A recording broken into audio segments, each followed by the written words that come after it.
Bonsai imajiner.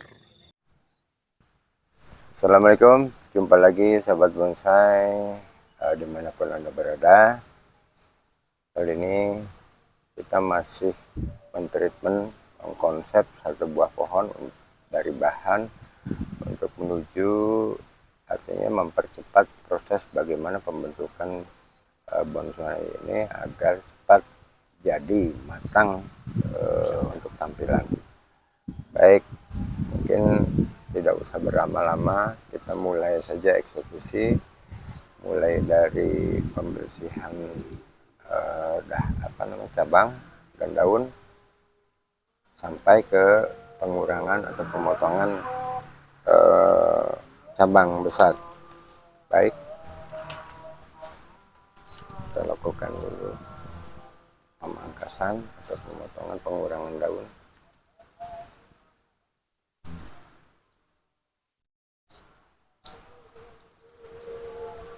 Ini nanti kita buang saja, jadi tidak usah dihabiskan, langsung kita eksekusi dengan catok. Kalau batang yang udah dicatok begitu tumbuh lagi nggak sih, Mas? Ya bisa tumbuh lagi dengan kita program atau kita tunggu. Oh, tapi tumbuhnya tunas ya, bukan batang. Ya tunas, untuk membesar jadi cabang besar itu kan perlu proses waktu yang lumayan lama.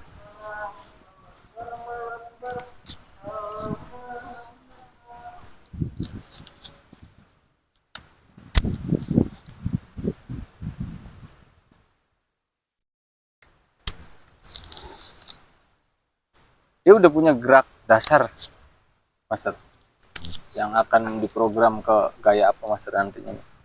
Udah, ini kalau kita ambil seperti ini, kalau gerak dasar kan kita sesuaikan untuk bagaimana kita memposisikan atau menempatkan pohon ini seperti apa. Nah, itu memperbuat untuk gaya atau yang disebut gerak dasar.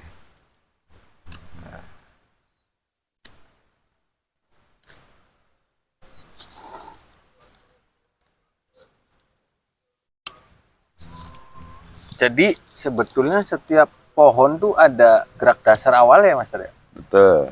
Nah, untuk kita dijadikan gaya, maka dari itu kita bikin treatment dulu gitu ya, sampai membentuk sebuah gaya yang kita inginkan. Paling tidak gini, kita melihat gerak dasar satu pohon ini mau diapakan, seperti apa gerak dasarnya. Nah iya gitu. Nah, katakanlah seperti ini ya. Lalu kita mau membuat, coba Mas Kanta kira-kira pengen gaya seperti apa? Tapi saya nggak tahu nggak apa namanya ya. Ya, Nah, gaya apa? nah pengennya tuh gini, Master. Ya. Ini pohonnya batangnya ini dibiarin. Nah, si daun, si cabang-cabang di atas ini kira-kira turun ke bawah. Nah, Apa jadi, tuh? Begini kayak huruf gaya U ya, huruf C, ya. huruf C ya. Huruf C itu kan berarti dia seperti ini, katakanlah nggak jauh ya.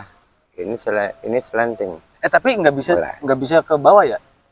Bisa aja, bisa ini, semua bisa, bisa kita rekayasa tuh bisa, nggak ada yang nggak bisa, bisa kita rekayasa. Nah, misalnya ini turun ke bawah, seolah menggantung, bikinlah di sini seperti itu kan. Ini gaya slanting ya. Oh gaya gitu. slanting, karena ini gaya berbalik arah. Nah sekarang tentunya kita sudah paham ini gerak dasarnya seperti ini, mau kita reposisi menjadi gaya yang lain bisa. Nah, kalau andanya kita gambarkan seperti ini, udah jadi ini gaya cascade atau air terjun. Iya, kalau kan? Miring begini, jadi. Ya. Sebentar, Master. Kayak tadi, Master. Oke, saya kasih gambaran yang sebentar. Ini saya tadi belum kita buat seperti ini. Nah, ini jadi cascade. Kita juntai yang ke bawah, menggantung, jadi air terjun. Oh, enggak. Ini batang ininya turun ke bawah begini bisa? Iya, batang yang di sini nanti kita buang. Ya, kita buang, di treatment, dibuang. Kita pakai yang ini saja. Ini kita ke bawahkan. Jadi gaya cascade atau gaya menggantung. Kan begitu. Jadi kita memang harus, namanya channelnya bonsai imajiner, artinya membawa imajinasi masing-masing ke arah yang bebas, tidak harus saya tentukan, tapi kan ini hanya sebagai satu gambaran dasar bahwa gerak dasar ini bisa dibuat macam-macam. Oh, berarti casket juga bisa walaupun ini begini? Bisa, nah tinggal penanamannya seperti ini, bisa kan jadi kasket. Ini kita Tumbuh, buang, Mas, ini maksudnya hidup? ya hidup lah dengan pola kita treatment hidup. Oh gitu. Nah, jadi gerak dasar pohon ini Baru tidak tahu. harus mengikuti gitu. apa adanya. Misalnya dia tegak, ini bisa dengan agak dimiringkan jadi slanting. Slanting itu apa, Mas? Slanting itu berbalik arah dari pangkal akar, dia berputar ke arah berlawanan lalu kembali lagi. Nah, ini gaya slanting. Oh, yang huruf C yang saya maksud itu, Ya, kayak huruf C. betul. Oh gitu, slanting. Makanya pelajari gaya-gaya di literasi yang ada, coba dipahami dulu seperti itu, sehingga jika menemukan bahan bonsai di alam ataupun kita hunting di toko-toko bunga atau bahan bonsai, kita sudah punya gambaran. Oh, ini akan kita buat seperti ini. Oh, Sebentar, ini akan Mas Ar. kita buat seperti ini. Gitu. Kalau ini sih seandainya, Mas ya. Ini kan saya ini nggak tahu. Saya beli bonsai itu inilah gitu ya. Nah, bisa nggak, Mas, ini tidak berbelok-belok, tumbuhnya lurus? Nah, kita lihat Tirus tak apa namanya kalau itu? Ya, batang pokok dari bawah. Kalau kita buat lurus, tentunya ini akan kita rombak ekstrim. Berarti kita buang dari pangkal. Ini kita buang dari pangkal. Tunggu percabangan baru tumbuh. Nah, inilah yang kita buat lurus. Tapi itu akan memakan waktu yang jauh lebih lama untuk membentuk satu bonsai.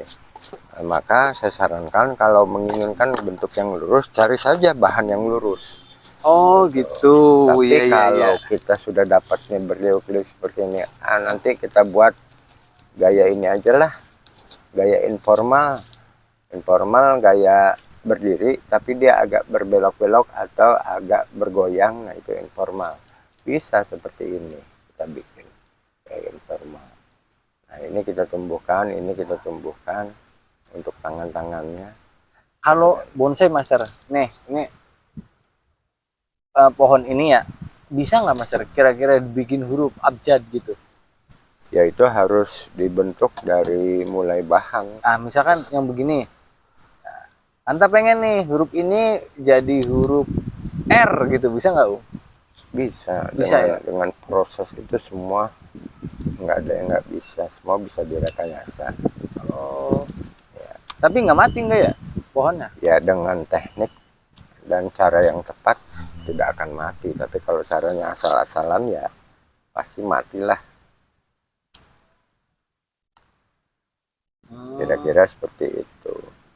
Makanya kalau mau paham tentang bonsai, ya harus banyak belajar dengan serius, karena bonsai ini salah satu seni yang serius, perlu keseriusan, perlu kesabaran, perlu ketelitian yang betul-betul tidak bisa main-main, harus fokus.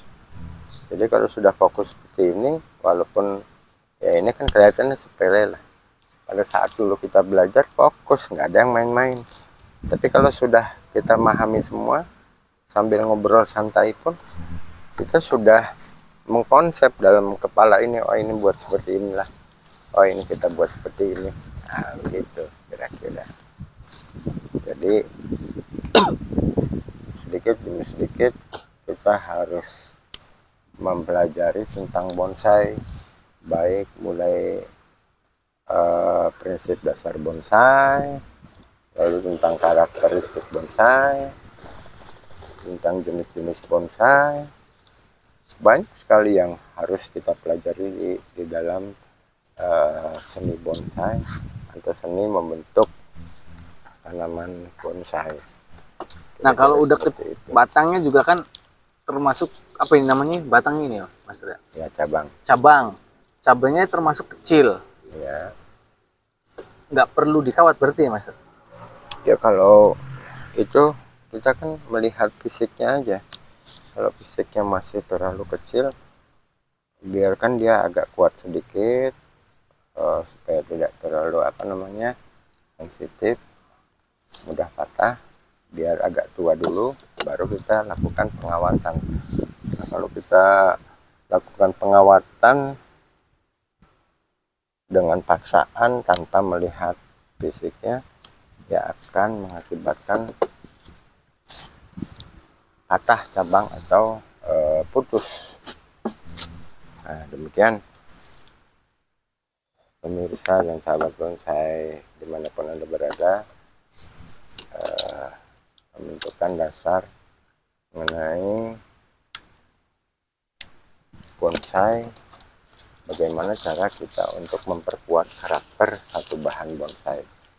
Nah, yang tadi kita lihat sepintas seperti awal, bisa kita gambarkan. Nah, kali ini dengan hasil akhir seperti ini, mungkin bisa pemirsa semua bisa membedakan hasilnya. Nah, cabang-cabang ini kita pelihara sehingga cukup umur, usia, atau besarannya sudah cukup. Demikian sobat bonsai imajiner dimanapun Anda berada, terima kasih atas segala perhatiannya. Semoga ini semua bermanfaat untuk kita semua.